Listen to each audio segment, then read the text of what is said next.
La confianza en uno mismo. Leía yo el otro día unos versos compuestos por un pintor de renombre que me resultaban originales, nada corrientes. Sea cual sea el asunto, el espíritu siempre percibe una advertencia en esa clase de versos. El sentimiento que infunden tiene más valor que las ideas que contienen. En eso consiste el genio, en creer en tu propio pensamiento, creer que lo que es verdadero para ti en tu corazón lo es también para los demás. Otórgale voz a la convicción que late en tu interior y ésta adquirirá un significado universal, pues lo íntimo, con el tiempo, se transforma en lo general, y nuestro primer pensamiento volverá a nosotros con las trompetas del día del juicio. Por muy familiar que les sea la voz de la mente a cada uno de ellos, el gran mérito que concedemos a Moisés, Platón y Milton consiste en que todos ellos reducen a la nada libros y tradiciones enteras, y escriben no lo que piensan los hombres sino lo que piensan ellos mismos. La persona debe aprender a detectar y a atender ese destello de luz que cruza el interior de su mente en lugar de admirar el lustre del firmamento con sus bardos y sabios. Sin embargo, el hombre rechaza su propio pensamiento sin dudarlo, y lo rechaza porque proviene de sí mismo. En cada obra del genio reconocemos los pensamientos que hemos descartado, vuelven a nosotros con una cierta majestuosidad ajena. Esta es la lección que nos enseñan y a ese grandes obras de arte. Nos muestran cómo obedecer a nuestra impresión natural, y siempre con una inflexibilidad jovial, en aquellos momentos en que se nos llama desde la otra orilla. Si no es así, mañana alguien dirá con gran sentido común lo que nosotros pensábamos y sentíamos desde siempre, y por ello nos veremos obligados, no sin vergüenza, a adoptar de otro lo que era ya opinión nuestra. En la educación de todo individuo hay un momento en que éste llega a la convicción de que la envidia es ignorancia, que la imitación es un suicidio y que, para bien o para mal, debe tomarse a sí mismo como vara de medir. Llega un punto en que, por muy rebosante que esté la tierra de bondad, no obtiene un solo cereal si no es aplicando sus herramientas a la porción de suelo que se le ha encomendado sembrar. El poder que entonces surge en él es algo nuevo dentro de la naturaleza. Él es el único que sabe qué puede hacer, aunque no estará seguro hasta que lo haya intentado. No en vano ciertos rostros, personajes o hechos le dejan una profunda huella mientras que otros le resultan indiferentes. Este arte de la escultura de la memoria tiene una armonía preestablecida. El ojo se coloca allí donde va a caer un rayo de luz para que pueda ser testigo de ello. Nosotros apenas expresamos la mitad de lo que somos, y nos avergüenza la idea divina que cada uno representa. Podemos confiar con prudencia y buenos augurios en que sea impartida de manera sincera, pero Dios no dejará que un cobarde enseñe su obra. Un hombre solo reposa y se alegra cuando ha puesto toda su alma en su trabajo, cuando lo ha hecho lo mejor que sabía, y sin embargo, lo que ha hecho o dicho de otra manera no le dejará descansar. Es un desahogo que no desahoga. El genio le abandona en el intento, y en tal caso las musas, la inventiva y la esperanza ni se le acercan. Confía en ti mismo. Cada corazón vibra según esa cuerda de hierro. Acepta el lugar que la divina providencia te ha otorgado, la sociedad de tus contemporáneos, la cadena de los sucesos. Así lo han hecho los grandes hombres. Como niños, se han encomendado al genio de sus tiempos, y su entendimiento ha manifestado que aquello que realmente merece la pena se encontraba a su lado, trabajando a través de sus manos y dominando su ser. Ahora somos hombres y debemos aceptar con la mayor altura de miras el mismo destino trascendental. No somos menores ni inválidos resguardados en un rincón, ni tampoco cobardes que huyen ante la revolución, sino guías, redentores y benefactores que siguen el todopoderoso esfuerzo y que superan el caos y la oscuridad. Qué bellos son los oráculos que nos brinda la naturaleza en este texto, reflejados en los rostros y el comportamiento de los niños, de los infantes e incluso de los necios. Ninguno de ellos muestra una mente dividida y rebelde, ni desconfianza hacia los sentimientos propios cuando la aritmética valora las fuerzas y medios contrarios a nuestro propósito. Sus mentes son completas, su mirada todavía no ha sido conquistada, y cuando miramos sus rostros nos desconcertamos. La infancia no se aviene a nada, todas las cosas se adaptan a ella, y así un bebé hace que 4 o 5 adultos parloteen y jueguen con él. Igualmente, Dios ha dotado a la juventud, la pubertad y la madurez con idéntica picardía y encanto, las ha hecho envidiables y graciosas, y de ese modo cuando alcanzan firmeza sus pretensiones no deben dejarse de lado. No penséis que la juventud carece de fuerza, porque no nos hable directamente. Prestadle atención. Si escucháis en la habitación de al lado su voz, os llegará con suficiente claridad y vehemencia. Parece que sabe dirigirse a sus contemporáneos. Sea tímida u osada, sabrá cómo convertirnos a todos los adultos en algo innecesario.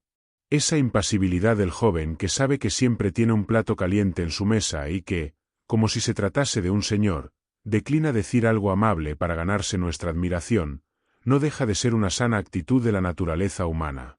Un joven en un salón es lo mismo que una baraja en una casa de juego. Independiente, irresponsable, mira desde mi rincón a las gentes y las cosas que pasan por allí, los juzga a todos según sus méritos, y con la rapidez del niño, los califica como buenos, malos, interesantes, tontos, elocuentes o pesados. Para nada le interesan las consecuencias ni los intereses. Nos da un juicio independiente y genuino. Debes cortejarle tú, no él a ti. Sin embargo, el adulto es, por así llamarlo, prisionero de su propia conciencia. En el momento que actúa o habla para el público se convierte en un individuo comprometido, analizado según la simpatía o el odio de centenares de otras personas cuyos afectos debe tener en cuenta a partir de ahora. No hay remedio para eso. Ojalá pudiese regresar a la neutralidad. Quien pueda dejar atrás las promesas y después de haber tenido la perspectiva anterior pueda mirar de nuevo desde una inocencia sin afectos, prejuicios ni sobornos, ese debe ser un coloso. Dará su opinión acerca de todos los asuntos pasajeros, los cuales, al aparecer no como algo personal sino necesario, se clavarán como dardos en el corazón del ser humano y le atemorizarán. Hay voces que podemos oír en soledad, pero que se desvanecen en cuanto ponemos un pie en el mundo. En todas partes, la sociedad se convierte en una conspiración contra la individualidad de cada uno de sus miembros. No es más que una sociedad anónima en la que, para asegurar mejor el pan de cada accionista, sus integrantes se ponen de acuerdo para quitar la libertad y la cultura a los comensales. La virtud más solicitada es la conformidad, la confianza en uno mismo es su antagonista. Esa sociedad no valora las realidades ni los creadores, sino los nombres y las costumbres. Aquel que quiera ser un hombre, habrá de ser un inconformista. Quien desee ganarse las palmas inmortales no debe detenerse ante el nombre de la bondad, sino que debe explotar si de verdad eso es bondad. Al final, nada hay más sagrado que la integridad de tu propia inteligencia. Si te absuelves de ti mismo, entonces tendrás el apoyo del mundo entero. Recuerdo que una vez, siendo yo joven, tenía que dar respuesta a un estimado tutor que no paraba de importunarme con las viejas doctrinas de la Iglesia. Cuando le pregunté qué tengo que hacer con las tradiciones sagradas si vivo enteramente desde mi interior, mi compañero sugirió que esos impulsos pueden venir de lo más bajo, no de lo más alto. Yo le contesté, no creo que así sea, pero si soy hijo del diablo, entonces viviré de él. No hay ley que pueda ser más sagrada que la de mi propia naturaleza. El bien y el mal no son más que conceptos que fácilmente transferimos a esto o aquello, pero lo único bueno es lo que prolonga mi naturaleza, y lo único malo es lo que va contra ella. Un ser humano debe estar al lado de sí mismo ante cualquier oposición, como si todas las cosas fuesen inmateriales y efímeras excepto él. Me avergüenza pensar con qué facilidad capitulamos ante las banderas y las palabras, ante grupos numerosos e instituciones muertas. Cada individuo decente y persuasivo me afecta, y me conmueve más que aquello que resulta correcto. Yo mismo debería caminar erguido y con energía, y debería decir la verdad sin importar las circunstancias. ¿Debemos permitir que la malicia y la vanidad se disfracen de filantropía? Si un fanático se lanza a la lucrativa causa del abolicionismo y se me acerca para contarme las últimas noticias sobre Barbados, no sé por qué no debería decirle: dedica tu amor a tus hijos, también a los leñadores del bosque, ten una buena naturaleza y sé modesto. Alcanza la gracia y no trates de barnizar esa ambición cruel y poco caritativa que tienes con una inverosímil ternura hacia camaradas que están a miles de millas de aquí. El amor por lo lejano es un insulto hacia tu país. Semejante recibimiento sería sin duda áspero y descarnado, pero la verdad es más bella que el cariño fingido. Vuestra bondad ha de tener espinas, o de lo contrario no será nada. La doctrina del odio debe invocarse como contrapunto a la doctrina del amor, cuando ésta consiste en quejidos y lloriqueos. Cuando el genio llama mi nombre, dejo de lado a mis padres, a mi mujer y a mis hijos. Podría escribir la palabra capricho en el dintel de la puerta, aunque espero que haya algo más que capricho en esto, pero no podemos gastar todo el día en dar explicaciones. Yo no os diré el motivo por el que busco o evito tener compañía. Igualmente, no me digáis vosotros, como hizo hoy mismo un buen hombre, que es mi obligación mejorar la situación de todos los pobres. ¿Acaso son mis pobres? Yo le digo al filántropo estúpido que solo a regañadientes puedo darle $1 o 1 centavo a aquellos que me pertenecen tan poco como yo les pertenezco a ellos. Si existe una clase de personas a las que me vendo, y a las que compro, por afinidad espiritual, si fuese necesario, iría a la cárcel por ellas. Sin embargo, y aunque confieso no sin sonrojo que en ocasiones cedo y doy $1 para esa extraña caridad popular vuestra, para la educación que dais en esas universidades de bobos, para lugares de encuentro que ahora mismo no sirven para nada, para dar limosnas a los necios y a millares de casas de auxilio, es cierto que se trata de $1 envenenado que las más de las veces tengo la integridad de ahorrarme. Según la apreciación popular, las virtudes son más una excepción que una regla. Ahí va un hombre con virtudes. Las personas llevan a cabo lo que se llama una buena acción, ya sea un acto de coraje o de caridad, de la misma manera que pagan una multa por no haber aparecido en la exhibición diaria. Sus obras no son más que una apología o un debilitamiento de su existencia en el mundo, igual que los inválidos y los locos han de pagar un precio más alto. Sus virtudes son realmente una carga. Yo no quiero expiar mi culpa, quiero vivir. Mi vida tiene valor por sí misma, no está hecha para el espectáculo. La preferiría mucho antes aunque fuese menos variada, pero genuina y equilibrada, que rutilante e insegura. Quiero que sea firme y dulce, que no necesite dietas ni transfusiones. Te pido que me muestres ante lodo que eres un hombre, pero rechazo que lo hagas recurriendo a las acciones. Yo ya he aprendido que es lo mismo llevar a cabo una acción elevada que renunciar a ella. No puedo consentir el tener que pagar por un privilegio al que tengo derecho por naturaleza. Por muy escasos y limitados que sean mis talentos, yo existo, y no necesito el testimonio secundario mío o de mis compañeros. Todo lo que debo hacer es aquello que me concierne, no lo que los demás creen. Esta regla, que resulta tan dura en la existencia real como en la vida intelectual, funciona como distinción entre la grandeza y la mezquindad. Y más dura resultará cuando os topéis con quienes dicen saber mejor que tú cuál es tu obligación. En sociedad es fácil vivir de la opinión de los demás, mientras que en soledad es fácil vivir de la nuestra propia. No obstante, un gran hombre es aquel que cuando está en medio de la multitud sabe salvaguardar la independencia de la soledad con perfecta gracia. La objeción principal a someterse a costumbres que ya os parecen muertas es que dispersan vuestras fuerzas. Os hacen malgastar el tiempo y difuminan la huella de vuestro carácter. Si sustentas a una iglesia muerta, o cooperas con una sociedad basada en una Biblia muerta, o votas por un gran partido, ya sea a favor o en contra del gobierno, o pones tu mesa como lo haría una mera sirvienta, entonces me resultará difícil descubrir qué clase de persona eres bajo tantas máscaras. Además, obviamente, toda esa fuerza se resta de tu vida auténtica. Si, por el contrario, haces tu trabajo, sabré reconocerte. Haz tu trabajo y te reforzarás a ti mismo. La persona ha de saber que la conformidad es el juego de la gallinita ciega. Si conozco a qué secta perteneces, conozco tus argumentos de antemano. Cuando oigo a un predicador anunciar que el tema de su sermón será la conveniencia de una de las instituciones de su iglesia, inmediatamente sé que no va a decir ni una sola palabra nueva y espontánea. Estoy convencido de que a pesar de su mucha palabrería acerca de la necesidad de examinar los fundamentos de la institución, ni él mismo va a hacerlo. Sé que se ha prometido a sí mismo mirar solo hacia una parte, aquella que le está permitida no como hombre sino como pastor. No es más que un fiscal reprimido. Y la arrogancia del púlpito es la peor hipocresía. Pues bien, muchos son quienes se han vendado los ojos con este o aquel pañuelo, quienes se han adherido a una de estas opiniones generales.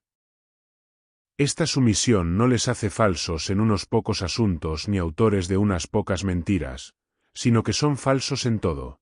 Ninguna de sus verdades es remotamente una verdad. Su 2 no el 2 real, ni su 4 es el 4 real. Cada palabra que dicen es una desilusión, aunque no sabemos por dónde empezar a corregirles. Mientras tanto, la naturaleza se da prisa en procuramos el uniforme del partido al que nos hemos de unir. Así comenzamos a tener siempre la misma expresión en la cara, y adquirimos poco a poco la misma mueca de estupidez. En particular, hay una experiencia humillante que no para de causar estragos, incluso en la historia general. Me refiero a la tonta mueca de admiración, a la sonrisa que forzamos cuando estamos en compañía poco agradable y para contestar en una conversación que no nos interesa en absoluto.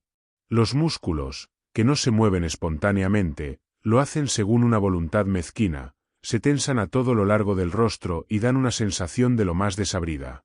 Si eres un inconformista, el mundo te castiga con su repulsa. Por ello, el individuo ha de aprender a valorar un gesto áspero. Los transeúntes le miran con recelo, ya sea en público o en casa del amigo. Si esta aversión tuviese origen en un odio o una resistencia iguales a las suyas, bien haría en volverme a casa con el rostro triste. Pero el gesto antipático de la multitud, al igual que su rostro amable, no tiene un motivo profundo, sino que se lo ponen y quitan según sople el viento o les diga el periódico. Aún así, el descontento de las gentes es más imponente que el del Senado o la universidad. Para un hombre firme, es muy sencillo tolerar la ira de las clases cultivadas. La de estas es una ira decorosa y prudente, pues se trata de clases en sí muy vulnerables. Sin embargo, cuando a esa ira femenina se añade la indignación de las demás gentes, cuando se levantan los pobres y los ignorantes, cuando la fuerza bruta e irreflexiva que yace en el fondo de la sociedad ruge y se alza, hacen falta unos hábitos de la magnanimidad y la religión dignos de un Dios para tratarla como una fruslería sin importancia. El otro temor que nos hace huir de la confianza en nosotros mismos es nuestra coherencia, esto es, el respeto hacia los actos y palabras del pasado. Los ojos ajenos no tienen más datos para valorar nuestra trayectoria que los hechos pasados, y somos reacios a defraudarlos. A pesar de todo, ¿por qué deberíamos mantener la cabeza sobre los hombros? ¿Cómo arrancar este cadáver de la memoria sin contradecir algo que dijiste en este o aquel lugar? Imagínate que te contradices. ¿Qué pasa entonces? Una de las reglas de la sabiduría parece ser el no guiarse solamente por la memoria, ni siquiera en actos de pura memoria, sino juzgar el pasado a través del millar de ojos del presente y vivir siempre un día nuevo. En tu metafísica has privado de personalidad a la deidad, y sin embargo, cuando surjan los sentimientos devotos en el alma, dótales de alma y vida aunque tengas que disfrazar la figura de Dios con colores y formas. Abandona tu teoría igual que José dejó su capa sobre la adúltera, y márchate. El duende de las mentes simples es la incoherencia, la misma que adoran los políticos, filósofos y clérigos más pobres. Si un espíritu grande posee consistencia, ya no le resta nada más por hacer.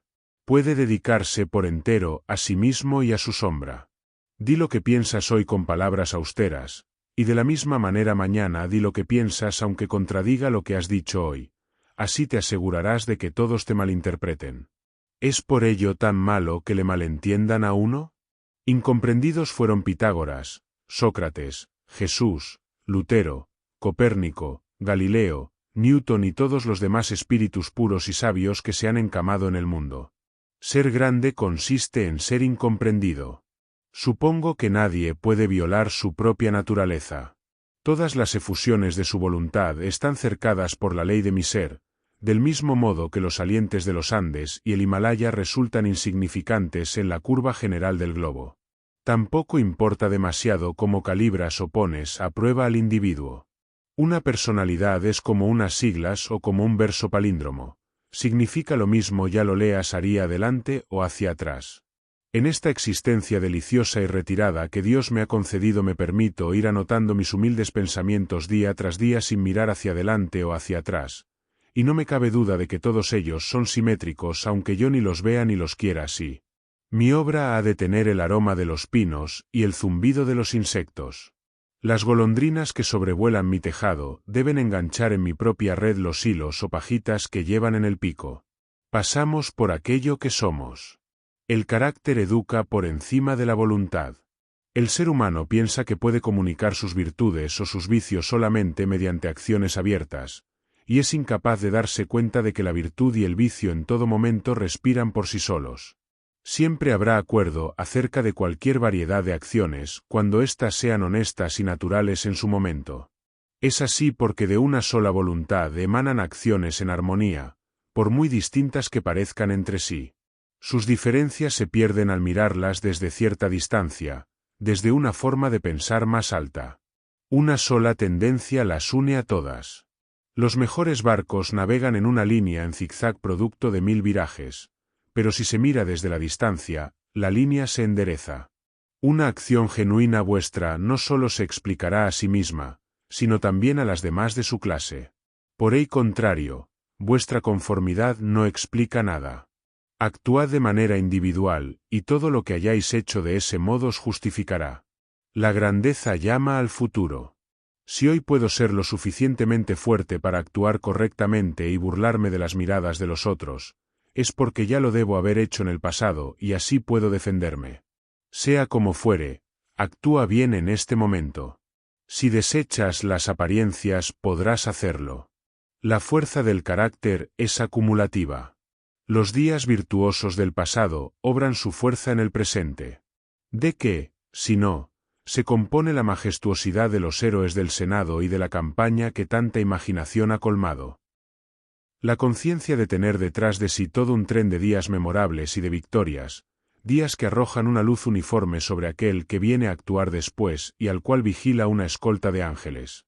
Eso es precisamente lo que enciende el trueno en la voz de Chatham, lo que otorga dignidad al porte de Washington y lo que hace que América se refleje en los ojos de Adams.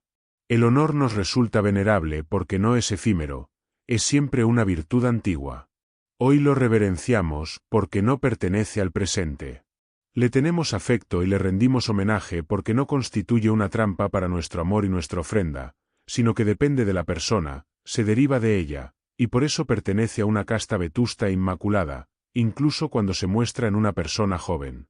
Espero que nuestros días pronuncien las últimas palabras sobre la conformidad y la coherencia. A partir de aquí, dejad toda esa palabrería para las revistas y la mofa. En lugar de oír el gong de la comida, percibamos el silbido de un flautín espartano. No hagamos reverencia ni pidamos perdón nunca más. Si hoy viene un gran hombre a comer a mi casa, no quiero agradarle yo, sino que quiero que él desee agradarme. Yo representaré a la humanidad, y aunque quiero hacerla amable, antes quiero hacerla verdadera. Encaremos y frenemos la sutil mediocridad y la escuálida felicidad de los tiempos. Lancémosle a la cara las modas, al comercio y a los oficios el hecho incontestable de la historia, que allí donde trabaja cada ser humano hay un pensador y actor noble y responsable, que el hombre verdadero no pertenece a ningún otro lugar ni época, sino que es el centro de las cosas. Allí donde está él, está la naturaleza. Nos valora a nosotros, a todos los hombres y todos los hechos. De ordinario, cada individuo de IA sociedad nos recuerda a algo o a alguien. La personalidad y la realidad no evocan nada en absoluto, pues toman el lugar de la creación misma. El ser humano ha de tener tal magnitud que convierta las circunstancias en algo irrelevante. Cada hombre auténtico es una causa, una nación y una era. Precisa de un espacio, de números y tiempo infinitos para conseguir su propósito, de tal modo que la posteridad parecerá seguir sus pasos como una retahíla de clientes. Nace alguien llamado César y durante siglos tenemos el Imperio Romano. Nace Cristo y millones de almas crecen y se aferran a su genio de tal manera que se le llega a confundir con la virtud misma y con el potencial de la humanidad. Una institución es la sombra alargada de un individuo. La vida monacal es del eremita Antonio, la Reforma, de Lutero, el cuaquerismo, de Fox, el metodismo, de Wesley, el abolicionismo, de Clarkson. El propio Milton se refería a Escipión como la cumbre de Roma. Toda la historia se despliega a partir de la biografía de unas pocas figuras sólidas y austeras. Dejad entonces que el individuo encuentre su propia valía, y así mantendrá todas las cosas bajo su dominio. No le permitáis que espíe o robe, ni tampoco que ande de un sitio a otro escondiéndose como si fuese un mendigo, un bastardo o un intruso, en un mundo que existe para él. Sin embargo, el hombre de la calle, que no encuentra en su interior un valor que se corresponda con la fuerza necesaria para construir una torre o esculpir un dios de mármol, se siente como un desheredado cuando mira obras semejantes. Para él, un palacio, una estatua o un libro caro tienen un aire lejano y prohibido, como si fuese un carruaje muy vistoso que parece decirle, ¿y tú quién eres? Muy al contrario, son todas cosas suyas, reclaman su atención y piden que sus facultades se muestren y tomen posesión de ellas. El cuadro aguarda mi veredicto, no tiene control sobre mí, sino que soy yo quien ha de decidir si merece el elogio. Recordad aquella fábula en la que cogían a un borracho de la calle, lo llevaban a casa de un duque, lo aseaban y vestían y después le metían en la cama de éste, tras lo cual, a la mañana siguiente, todos le trataban con la pompa digna de un duque y le contaban que había estado fuera de sus cabales. Pues bien, esta historia debe su fama al hecho de que simboliza la perfección el estado del ser humano, que en el mundo actual no es sino un borracho que de vez en cuando se despierta, hace uso de su razón y se da cuenta de que en verdad es un príncipe. Nuestras lecturas son pobres y aduladoras.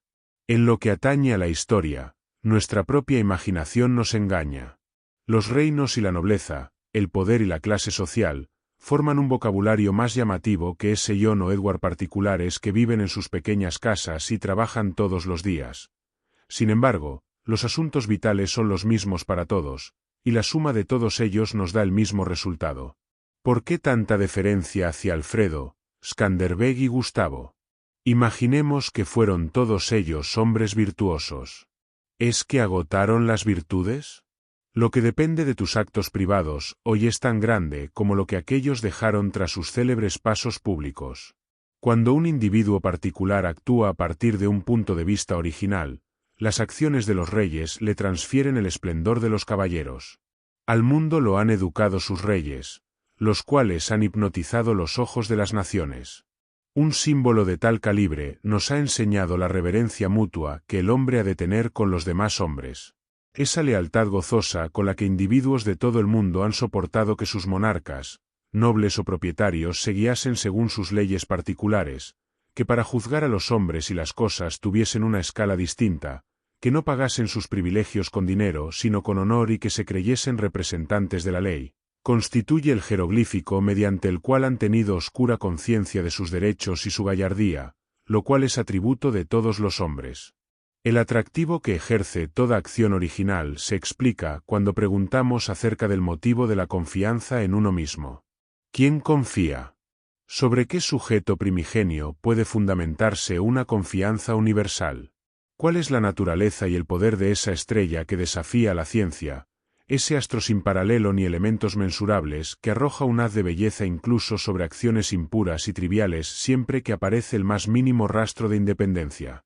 Estas preguntas nos llevan a ese manantial que llamamos espontaneidad o instinto, que es esencia del genio, la virtud y la vida. A esta sabiduría primigenia la denominamos intuición, mientras que todo lo que viene después son enseñanzas. En esta fuerza primera y profunda encuentran su origen común todas las cosas, incluso aquellos hechos remotos que la ciencia no alcanza. Esto sucede porque el sentido de la existencia que sin saber cómo se despierte nuestra alma durante los momentos de calma no es diferente de los objetos, del espacio, de la luz, del tiempo o del hombre, sino que con ellos forma una unidad, y obviamente proviene de la misma fuente de la que provienen la vida y el ser de estos. Primero compartimos la vida que hace que las cosas existan, tras lo cual pasamos a verlas como apariencias de la naturaleza y olvidamos que hemos compartido su causa. Ahí yace la fuente de la acción y del pensamiento. Son esos los pulmones de la inspiración que dota al individuo de conocimiento y que no puede ser negada sin hacer gala de impiedad y ateísmo. Nos hallamos en el regazo de una inteligencia inconmensurable que nos hace receptores de su verdad y de sus medios de acción. Cuando discernimos la justicia o la verdad no lo hacemos por nosotros mismos, sino que estamos dejando paso a sus rayos de luz. Si nos preguntamos de dónde procede, si tratamos de fisgonear en el espíritu que la origina, toda la filosofía resultará errónea. Todo lo que podemos asegurar es su presencia o su ausencia. Cada persona distingue los actos voluntarios de su mente de sus percepciones involuntarias, y sabe que debe tener una fe inquebrantable en las segundas. Podrá equivocarse en su expresión, pero sabe que éstas son de tal manera y no admiten discusión, como el día y la noche. Mis acciones voluntarias y mis hallazgos son pasajeros. Por el contrario, es el sueño más espontáneo, la emoción más simple y vaga quienes guían mi curiosidad y mi respeto. La gente atolondrada es la que contradice con la misma facilidad sus percepciones y sus opiniones, pues no distinguen entre ambas. Se imaginan que soy yo quien elige percibir esto o aquello. Antes bien, la percepción no es caprichosa, sino obligatoria. Si yo veo un rasgo distintivo, después también mi hijo lo verá, y con el paso del tiempo, lo hará la humanidad entera, a pesar de que nadie lo haya visto antes que yo. Mi percepción es un hecho tanto como lo es el sol. Las relaciones entre el alma y el espíritu divino son tan puras que constituye una profanación el tratar de interponer entre ellas ayuda de especie alguna. Cuando Dios se dirige a nosotros debe comunicarse, debe decir no una cosa sino todas, debe llenar el mundo con su voz, y debe esparcir la luz, la naturaleza, el tiempo y las almas desde el corazón del pensamiento actual, para así dar al mundo un tiempo y una creación nuevas. Allí donde hay una mente simple que recibe la sabiduría divina, los asuntos viejos se desvanecen, caen medios, maestros, textos y templos. Allí vive el ahora, y absorbe el pasado y el futuro en el momento actual. Todas las cosas que se relacionan con ella, sean de la naturaleza que sean, se tornan sagradas.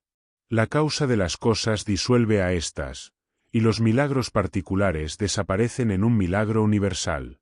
Así pues, nunca creáis a aquel que dice conocer a Dios y hablar con él, pues te remonta al vocabulario de alguna vieja nación, a otro mundo. ¿O es que la bellota es mejor que el roble, si éste es la consumación de aquella? ¿Es el padre mejor que el hijo al que ha legado su ser ya maduro? ¿Por qué, pues, tanta idolatría hacia el pasado? Los siglos no hacen sino conspirar contra la sensatez y la autoridad del espíritu. El tiempo y el espacio no son más que matices de color creados por el ojo, mientras que el alma es la luz. Donde llega ésta, se abre el día, donde deja de estar, llegó la noche. Y en todo ello la historia no es más que una impertinencia y un agravio, y eso admitiendo que es algo más que una jubilosa apología o una parábola de mi ser y mi devenir. El hombre es tímido y no cesa de pedir disculpas. Ya no camina erguido, ni se atreve a decir yo pienso o yo soy, sino que se limita a citar a algún santo o erudito. Siente vergüenza ante una brizna de hierba o una rosa en flor. Estas rosas que brotan bajo mi ventana no hacen referencia a otras anteriores ni mejores, son las que son, existen con Dios en este día. Para ellas no existe el tiempo. Solo está la rosa, que es perfecta en cada instante de su existencia. Antes de que florezca un capullo, su vida al completo entra en acción. En la flor ya no hay nada más, mientras que en la raíz desnuda yace todo. En todo momento su naturaleza queda satisfecha, al igual que ella satisface a la naturaleza. Sin embargo, el hombre no hace más que posponer o recordar. No vive en el presente, bien sus ojos sienten nostalgia del pasado, bien anda de puntillas tratando de adivinar el futuro e ignorando las riquezas que le rodean. No puede ser dichoso ni fuerte hasta que viva con la naturaleza en el presente, más allá del tiempo. Esto debería haber quedado ya suficientemente claro. No obstante, podemos ver cuántos intelectos poderosos no se atreven a escuchar a Dios si no es a través de la palabrería de un David, un Jeremías o un Pablo. Raras veces ponemos un precio tan alto a tan pocos textos, a tan pocas vidas. Somos como esos niños que repiten de memoria las frases de sus abuelas o sus tutores. Y conforme se hacen mayores, de los personajes de talento que conocen, tratando desesperadamente de recordar las palabras exactas que un día dijeron. Tiempo después, cuando adoptan el punto de vista que aquellos expresaron, llegan a entenderlos y pueden abandonar esas frases, ya que cuando la ocasión lo requiera sabrán crear las suyas propias con igual conveniencia. Si vivimos de verdad, entonces podremos ver de verdad. Ser fuerte es tan sencillo para un individuo fuerte, como para el débil ser débil. Cuando sentimos una percepción nueva, podemos descargar alegremente nuestra memoria de tesoros acumulados como si nos deshiciéramos de la basura vieja. Cuando el individuo vive con Dios, su voz es tan dulce como el murmullo de un arroyo o el susurro de los campos de maíz. Por ahora, la verdad más alta sobre este asunto todavía no se ha dicho, y probablemente no puede decirse, pues todo lo que hablamos no es más que un recuerdo lejano de lo intuido. De mis pensamientos, el que más se puede acercar es el siguiente: cuando el bien se te acerque, cuando sientas la vida en tu interior, no será de la manera habitual. No distinguirás ya las huellas de otros, no verás el rostro de otro hombre ni oirás otro nombre. El modo, la idea y el beneficio serán totalmente extraños y nuevos. Dejarás de un lado el ejemplo y la experiencia. Tomarás el camino desde el hombre, no hacia él. Todos los que han vivido solo son consejeros ya olvidados. También el miedo y la esperanza quedarán atrás. Y es que hay algo mezquino incluso en la esperanza. En el momento en que llega la visión, no hay nada que podamos llamar con propiedad gratitud ni gozo. El espíritu que se alza por encima de las pasiones contempla la identidad y la causalidad eterna, percibe la existencia propia de la verdad y lo recto, y entonces se calma con la conciencia de que todas las cosas siguen su curso apropiado. Los vastos espacios naturales, el océano Atlántico, los mares del sur, los grandes periodos de tiempo, años, siglos, todo eso deja de contar. Esto que pienso y experimento constituye la base de todos los estados pretéritos de la vida y de sus circunstancias, e igualmente es el sustento del presente, de lo que llamamos vida y lo que llamamos muerte. Es la vida lo que tiene valor, no el haber vivido. El poder cesa en los momentos de reposo, pues reside en el momento de transición de un estado pasado a otro nuevo, en el paso del abismo, en el dardo que se dirige a su objetivo. El mundo odia esta realidad, esto es, que el espíritu deviene, ya que eso equivale a degradar el pasado para siempre, convertir todas las riquezas en migajas y toda reputación en vergüenza, contundir al santo con el maleante, y apartar a un mismo lado a Jesús y a Judas. Si es así, ¿por qué hablamos tanto sobre la confianza en uno mismo? Donde quiera que esté presente el alma, habrá un poder no satisfecho, sino activo. Opinar sobre la confianza es sólo una manera pobre y externa de hablar. Es preferible hablar de aquello que confía, aquello que obra y que es. Quien posee mayor grado de obediencia que yo me domina, aunque no levante un dedo. A su alrededor me muevo, gracias a la gravitación de los espíritus. Cuando hablamos de una virtud eminente nos la imaginamos como algo retórico. Todavía no hemos sido capaces de advertir que la virtud significa altura, que por las leyes de la naturaleza un hombre o una compañía de hombres maleables y permeables a los principios deben conquistar y gobernar sobre todas las ciudades, las naciones, los reyes, los millonarios y los poetas que carecen de esa naturaleza. He aquí el hecho último al que rápidamente llegamos en este asunto, como en todos los demás, la resolución de todo en el siempre sagrado uno. La existencia en sí misma es el tributo de la causa suprema, de tal modo que la medida del bien se establece según el grado en que ésta penetra en las formas inferiores. Las cosas son reales en función de la virtud que contienen. El comercio, el matrimonio, la caza de animales o de ballenas, la guerra, la elocuencia, la influencia que Tino ejerce, todos ellos son algo, y merecen mi respeto como ejemplos de la presencia y la acción impura de aquella. Puedo ver cómo en la naturaleza esa misma ley obra su influencia sobre la conservación y el desarrollo. En la naturaleza el poder es la medida esencial de lo correcto. Ella no permite en su reino nada que no se ayude a sí mismo. La creación y desarrollo de un planeta, su posición y órbita, el árbol torcido que se recupera del huracán o los recursos vitales de todo animal y vegetal son ejemplos de un espíritu autosuficiente y seguro de sí mismo. De este modo, todo se concentra. No seamos vagabundos y sentémonos en el hogar con la causa. Deslumbremos y confundamos a esa chusma de hombres y libros intrusos, declarando con naturalidad el hecho divino. Obliguemos a los invasores a que se quiten los zapatos, pues Dios habita en esta casa. Dejemos que sea nuestra sencillez quien los juzgue, que sea la obediencia a nuestra propia ley quien revele la mísera naturaleza y fortuna de nuestros adinerados ciudadanos. Con todo, todavía somos una muchedumbre. El hombre no siente temor hacia sí mismo, ni a su genio se le aconseja que se quede en casa, que se ponga en contacto con el océano interior.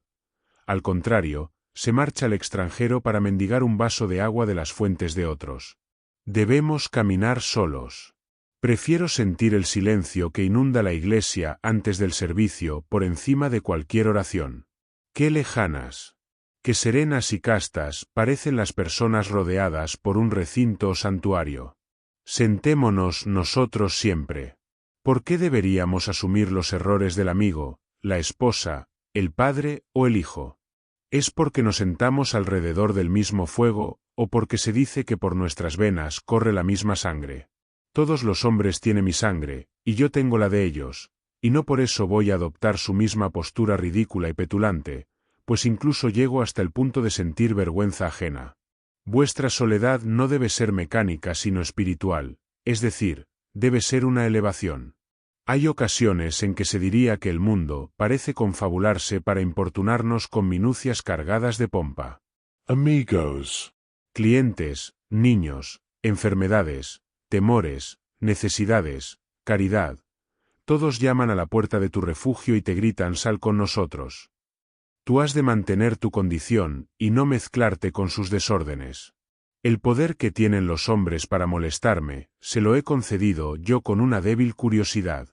Nadie se me puede acercar si no es a través de mis actos. Tenemos aquello que amamos, pero el deseo nos hace despojamos del amor. Si no podemos alcanzar inmediatamente la santidad de la obediencia y la fe, al menos resistamos ante la tentación. Entremos en estado de guerra, levantemos a Tor y Woden el coraje y la constancia en nuestras almas sajonas. En tiempos tan tímidos como los de hoy, eso se consigue diciendo la verdad. Reprimid toda hospitalidad y afecto falsos. No viváis esperando a esas gentes frustradas y frustrantes con las que conversáis. Decidles, oh padre, oh madre, oh esposa, oh hermano, oh amigo. Hasta ahora he vivido contigo por las apariencias. A partir de hoy, pertenezco a la verdad. Debéis saber que desde este momento no obedezco otra y que no sea la eterna. En mí no encontraréis promesas, sino cercanía. Me esforzaré por alimentar a mis progenitores, por mantener a mi familia y por ser digno marido para mi esposa, pero estos vínculos he de consumarlos de un modo nuevo y nunca antes visto. Os hablo desde vuestras propias costumbres, pero debo ser yo mismo. Ya no puedo dividirme por vosotros, ni puedo exigiros a vosotros tal cosa. Si podéis amarme por lo que soy, entonces todos seremos felices. Si no podéis, buscaré merecer que lo hagáis. No esconderé mis gustos ni mis aversiones. Confiaré tanto en que todo lo que es profundo es también sagrado que no escatimaré fuerzas en hacer aquello que el corazón me señala y me deleita interiormente. Si eres de carácter noble, te amaré; si no lo eres, ni tú ni yo nos ofenderemos con cumplidos hipócritas. Si eres auténtico de un modo distinto al mío, sé fiel a tus compañeros que yo me buscaré los míos. No hago nada de esto con fines egoístas, sino con humildad y honradez. Por mucho que hayamos vivido entre mentiras, el objetivo mío, tuyo y de todos los hombres es vivir dentro de tu verdad. ¿Parece demasiado severo decir algo semejante en nuestros días? Pronto llegaréis a amar a aquellos que dicta nuestra naturaleza. Si seguimos los pasos de la verdad, ella nos rescatará sanos y salvos. No obstante, así causarás daño a esos tus amigos. Así es. Mas no puedo vender mi libertad y mi poder para proteger su sensibilidad. Además, todo el mundo tiene momentos de lucidez en los que giran sus ojos hacia la región de la verdad absoluta. Entonces me defenderán y obrarán como yo lo hago. El pueblo piensa que tu rechazo a los principios populares equivale a rechazar cualquier principio, esto es, que equivale al antinomianismo, de modo que hasta el sibarita más imprudente utilizará el nombre de la filosofía para disfrazar sus crímenes. Sin embargo, la ley de la conciencia permanece. Hay dos clases de confesionarios a los que podemos acudir para pedir la absolución. Puedes cumplir con tu obligación confesando de manera directa o de manera refleja. Piensa si has cuidado tus relaciones con tu padre, tu madre, tu primo, tu vecino, con tu ciudad, tu gato y tu perro. Comprueba si alguno de ellos puede reprenderte. Por mi parte, yo puedo dejar a un lado este principio reflejo y absolverme a mí mismo. Tengo mis propias reivindicaciones dignas y mi círculo perfecto, y éste no considera obligaciones las muchas exigencias que pasan por tales. Sin embargo, si soy capaz de descargarme de deudas, podré arreglármelas sin el código popular. Si alguien cree que esta ley es demasiado relajada, que trate de cumplirla durante un solo día. En verdad muestra rasgos divinos quien es capaz de rechazar los argumentos habituales de la humanidad para aventurarse a confiar en sí mismo como dueño de sus acciones. Su corazón tiene que ser elevado, su voluntad fiel y su vista limpia para que de veras pueda erigirse en doctrina, sociedad y ley para sí mismo, pues el propósito más simple es para él tan fuerte como la necesidad imperiosa lo es para otros. Si alguien tiene en cuenta estos aspectos referentes a lo que llamamos sociedad, comprobará cuán necesaria resulta esta ética. Diríase que le han arrancado la fibra y el corazón al hombre, y por eso se ha transformado en un quejica temeroso y abatido. Tenemos miedo a la verdad, a la fortuna, a la muerte y a cada uno de nosotros mismos. Nuestra era no produce individuos extraordinarios y perfectos. Queremos hombres y mujeres que renueven la vida en nuestra situación social, pero vemos que la mayoría de las figuras son poco solventes, que no pueden satisfacer ni sus propias necesidades, que su ambición excede con mucho su fuerza práctica, y que continuamente se inclinan para suplicar. Nuestra vida doméstica es digna de un mendigo. Ni siquiera hemos elegido nuestras artes, nuestras actividades, nuestros matrimonios o nuestra religión, sino que la sociedad lo ha hecho en nuestro lugar. Somos soldados de salón. Rehuimos la difícil batalla del destino, que es donde nace la fuerza. Si nuestros jóvenes fracasan en sus primeras labores, perderán la esperanza. Si un joven mercante falla, le dicen que está arruinado. Si, transcurrido un año de haberse graduado, el mejor de nuestros cerebros universitarios no consigue que le metan en una oficina de los alrededores de Boston o Nueva York, tanto a él como a sus amigos les parecerá bien justificado que éste se desmoralice y se queje durante el resto de sus días. Cualquier muchacho de New Hampshire o Vermont con suficiente empuje como para acometer todas las profesiones, para crear un equipo, labrar o vender de puerta en puerta, para mantener una escuela, dar sermones, editar un periódico, ir al Congreso, comprar terrenos públicos, etc., vale tanto como un centenar de esas marionetas de ciudad. Él sí camina hombro con sus tiempos y no siente vergüenza por no estudiar una profesión, ya que no demora su vida, sino que la vive en el momento. No tiene una oportunidad, sino cientos. Deja que un estoico explique los recursos del individuo y les diga a los hombres que no son sauces llorones, sino que pueden y deben ser independientes, que ejercitando la confianza en uno mismo surgirán poderes nuevos, que un hombre es el mundo encarnado, nacido para sanar a los pueblos, que debería avergonzarse de nuestra compasión, y que en el momento que actúa por sí mismo y arroja por la ventana las leyes, los libros, el fanatismo y las costumbres, entonces dejamos de tenerle lástima y pasamos a darle las gracias y a reverenciarle. Ese maestro restaurará el esplendor que corresponde a la vida del hombre y hará que toda la historia admire su nombre.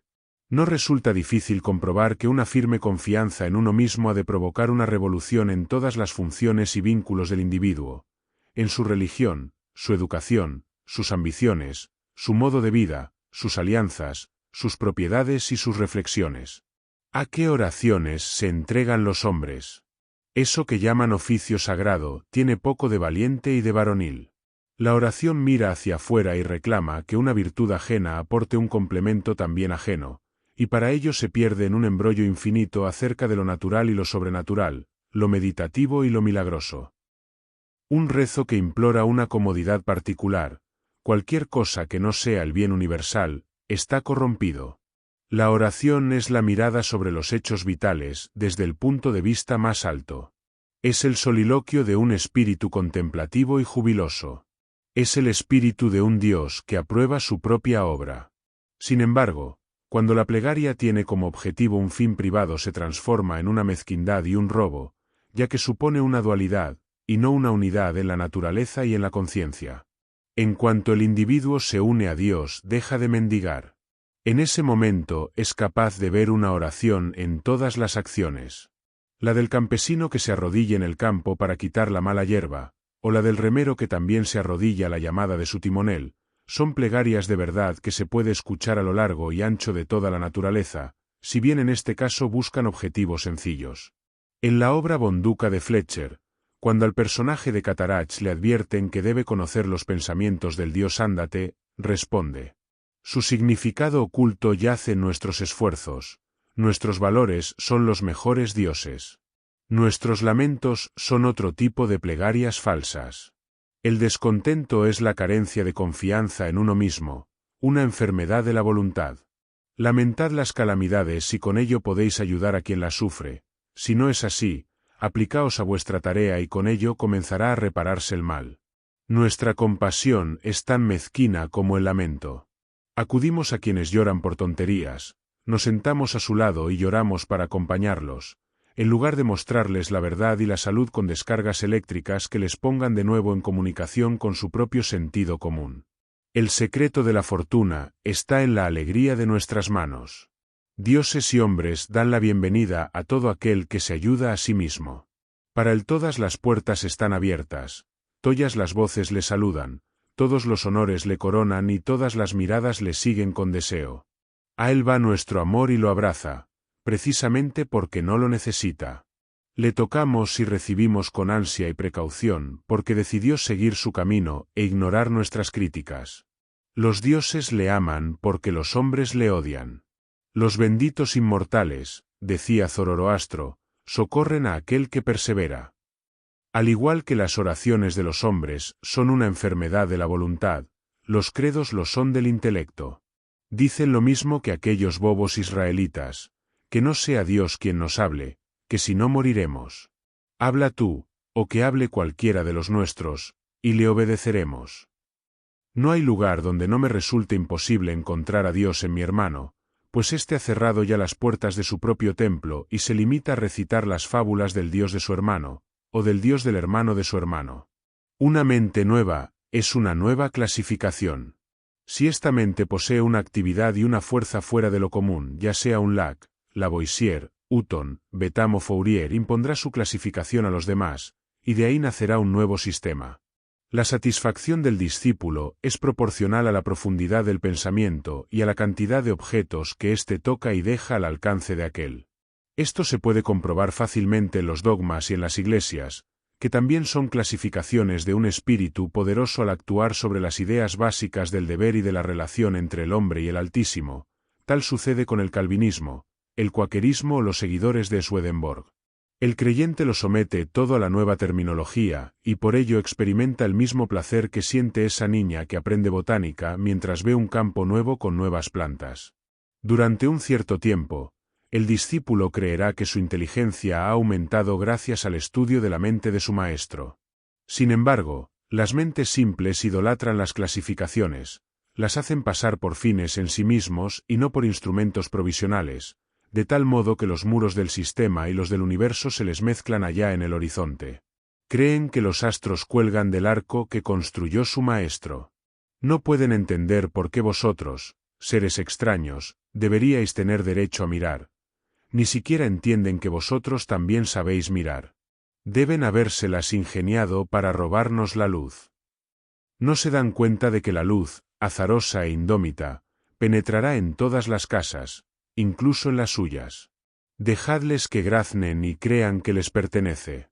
Si son honrados y actúan correctamente, pronto su nuevo redil se quedará estrecho y bajo, crujirá y se ladeará, se pudrirá y desaparecerá, y esa luz inmortal renovada y alegre, brillando con millones de esferas y colores, resplandecerá sobre el universo como si se tratase de la primera mañana. La falta de una cultura propia hace que la superstición de viajar, cuyos ídolos son Italia, Inglaterra y Egipto, fascine a todos los americanos cultos. Quienes convirtieron a Inglaterra, Italia o Grecia en objetos de veneración para la imaginación lo hicieron quedándose donde estaban, como si fuesen el eje de la tierra. En las horas de empuje sentimos que el deber es nuestro sitio. El alma no es un viajero. El hombre sabio se queda en casa, y cuando las necesidades o el deber le llaman a salir de ella o a viajar a tierras extrañas, su semblante dice a los hombres que viene como misionero del conocimiento y de la virtud, y por ello visita ciudades y gentes en calidad de rey, no como intruso o como ayuda de cámara. No voy a poner objeciones a la navegación alrededor del globo mientras ésta sirva a los propósitos del arte, del estudio y de la benevolencia, pues con ella primero se puede adiestrar al individuo, o conseguir que no se marche al extranjero con la esperanza de hallar algo más grande que lo que ya conoce. Quien viaja por pasatiempo o para conseguir lo que no tiene se aleja de sí mismo y, por muy joven que sea, envejece entre objetos viejos. Sea en Tebas o en Palmira, su voluntad y su mente se hacen viejas y se dilapidan tanto como las ciudades mismas. Lleva ruinas a las ruinas. Viajar es el paraíso de los ingenuos. Nuestros primeros viajes sirven para descubrir cuán poco diferentes son los lugares. En mi propia casa puedo soñar que me embriaga la belleza de Nápoles y Roma, y gracias a eso me abandona la tristeza. Hago las maletas, me despido de los amigos, me embarco y amanezco en Nápoles, pero no he dejado atrás la cruda realidad. Junto a mí está el mismo sujeto triste e intranquilo del que pretendía huir. Busco el Vaticano y los palacios. Intento que me embelesen sus vistas y evocaciones, pero no es así. Mi coloso va donde quiera que voy yo. Con todo, el furor por los viajes es síntoma de una debilidad mayor que afecta a toda la actividad intelectual. Nuestra mente viaja mientras nuestros cuerpos han de permanecer en casa. Nos conformamos con imitar, pero ¿qué es la imitación sino el viaje de la mente? Nuestras casas se construyen según el gusto extranjero, nuestras estanterías se adornan con ornamentos extraños y nuestros gustos, opiniones y facultades se inclinan hacia el pasado y lo distante. Allí donde florecieron las artes fue porque el alma las creó. El artista solo tuvo que buscar modelos en su propia mente. Fue una aplicación de su pensamiento a la cosa que había que hacer y a las condiciones que había que cumplir. ¿Por qué habría de copiar los modelos dórico o gótico? La belleza, la proporción, la grandeza de pensamiento y la expresión austera nos resultan tan cercanas a nosotros como a cualquiera, y si el artista americano estudia con confianza y devoción qué es lo que tiene que hacer y tiene en cuenta el clima, la tierra, la duración del día, las necesidades de la gente, los hábitos y formas del gobierno, entonces será capaz de crear un hogar en que quepan todos ellos, y de paso satisfará el gusto y los sentimientos. Insiste en ti mismo, no imites jamás. En todo momento puedes presentar tu talento con la fuerza acumulada que otorga la labor de una vida. Por el contrario, el talento que se adopta de otros solo se posee de manera extemporánea e incompleta.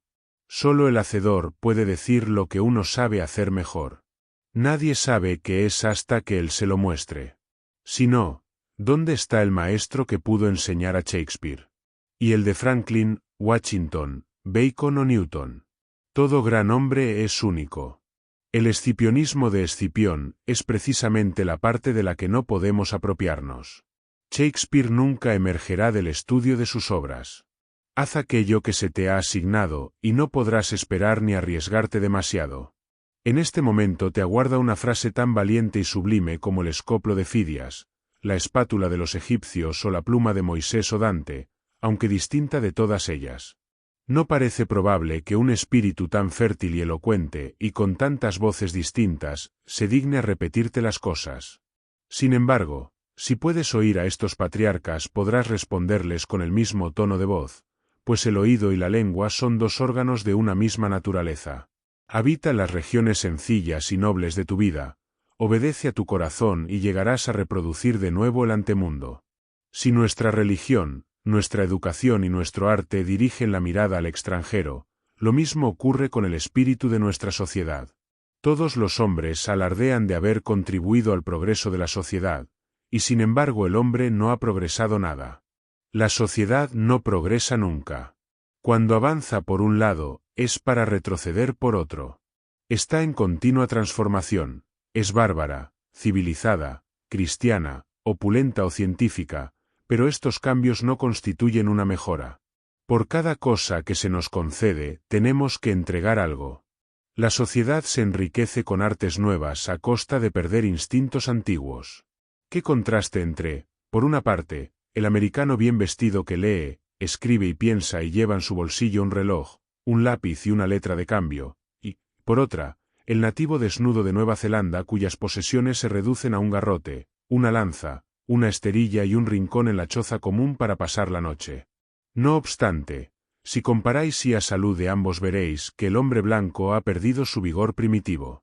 Si es cierto lo que dicen los viajeros, golpead con un hacha a un salvaje y observaréis que sus heridas se cierran en 1 o 2 días, como si hubieseis descargado sobre una resina blanda, mientras que un golpe semejante llevará al hombre blanco directamente a la tumba. El hombre civilizado construye carruajes, pero ha abandonado el uso de los pies. Podrá apoyarse en las muletas, pero ha perdido la potencia de los músculos. Lleva un precioso reloj suizo, pero ha olvidado cómo averiguar la hora valiéndose del sol. Podrá encontrar información fiable en su almanaque náutico de Greenwich, pero el hombre de la calle desconoce las estrellas del cielo. No contempla el solsticio, y del equinoccio apenas sabe nada. El radiante calendario del año no tiene indicador en su mente. Su agenda debilita su memoria, las bibliotecas son una carga para su ingenio, las casas de seguros hacen que aumente el número de accidentes, y cabe preguntarse si la tecnología no nos estorba demasiado, si con el refinamiento no habremos perdido fuerza, y también algo del empuje de la virtud natural por culpa de un cristianismo atrincherado en sus formas e instituciones. Y es que cada estoico era un estoico, pero, ¿en la cristiandad dónde está el cristiano? No hay desviación mayor en la ley moral que la que afecta a la altura o el volumen. Hoy día los hombres no son más grandes que los de antes. Puede observarse una extraña igualdad entre los hombres ilustres de la antigüedad y los de ahora. Ni toda la ciencia, ni el arte, ni la religión ni la filosofía del siglo XIX sirven para educar hombres más grandes que los héroes que creó Plutarco 23 o 24 siglos atrás. La casta no progresa con el tiempo. Foción, Sócrates, Anaxágoras y Diógenes fueron personajes de gran estatura, pero no hemos heredado de ellos ninguna clase social. A aquel que pertenece a su clase no se le suele llamar por el nombre de aquellos, sino que tiene el suyo propio y es a su vez fundador de su propia institución. Las artes y los inventos de cada época constituyen el ropaje de las mismas, mas no fortalecen al individuo. Quizá el daño que causan las máquinas perfeccionadas compensará sus bienes.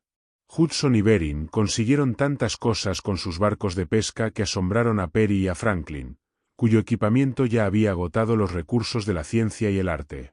Galileo solo necesitó unos simples anteojos para descubrir una serie de fenómenos celestes más soberbios que cualesquiera que se hayan visto después. Colón encontró el Nuevo Mundo navegando en una carabela. Resulta curioso comprobar cómo los medios y las tecnologías que se presentaban entre el clamor de los elogios hace unos años o unos siglos, caen en desuso y desaparecen cada cierto tiempo. El genio retoma al hombre esencial. Consideramos los progresos en el arte de la guerra como un triunfo de la ciencia. Sin embargo, Napoleón conquistó Europa utilizando el sistema del vivac, que consiste en alimentarse solamente del valor, sin ninguna otra ayuda externa. Según las casas, el emperador mantenía que resultaba imposible formar un ejército perfecto si a los soldados no se les quitan las armas, los almacenes, los comisarios y los vehículos, y al modo romano, se les entrega una ración de trigo para que lo trituren en sus manos y se hagan ellos mismos su pan. La sociedad es una ola. La ola avanza, pero el agua de la que está compuesta no. La misma partícula no se eleva desde el valle hasta la cresta. Su unidad es sólo una apariencia. Las personas que forman hoy una nación morirán el año que viene, y se llevarán con ellos sus experiencias. Así, la confianza en la propiedad, incluyendo la confianza en los gobiernos que la protegen, también denota falta de confianza en uno mismo. Hace tanto tiempo que los hombres han apartado la mirada de sí mismos y de las cosas que han llegado a contemplar las instituciones religiosas, cultas y civiles como defensores de la propiedad, y desprecian toda crítica hacia aquellas porque creen que son ataques a esta. Miden el valor de las personas por lo que poseen, no por quienes son. A pesar de ello, el nuevo respeto por la naturaleza propia hace que el hombre culto sienta vergüenza de sus posesiones. Sobre todo odia lo que tiene si considera que es accidental, que le ha llegado por herencia, por donación o mediante un delito.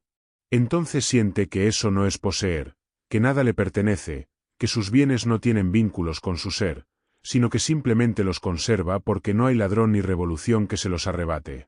Pero la naturaleza del hombre consiste en adquirir constantemente, y lo que adquiere es una propiedad viva que no está expuesta a los legisladores. Las multitudes, las revoluciones, el fuego, la tormenta o las bancarrotas, sino que está en constante renovación allí donde respira el ser humano. Tu parte de la vida, decía el califa Alí, va siempre detrás de ti, así que deja de andar buscándola. Nuestra dependencia respecto de estos bienes ajenos nos conduce a un respeto servil por los números. Los partidos políticos celebran asambleas populosas. A medida que aumenta la concurrencia, los millares de ojos y brazos nuevos que saludan a cada nueva agrupación, la delegación de Essex, los demócratas de New Hampshire, los liberales de Maine, permiten que el joven patriota se sienta más fuerte que antes. Igualmente, los reformistas convocan asambleas donde se vota y se toman decisiones por aclamación. Amigos míos, Dios no se acercará y habitará en vosotros por medios semejantes.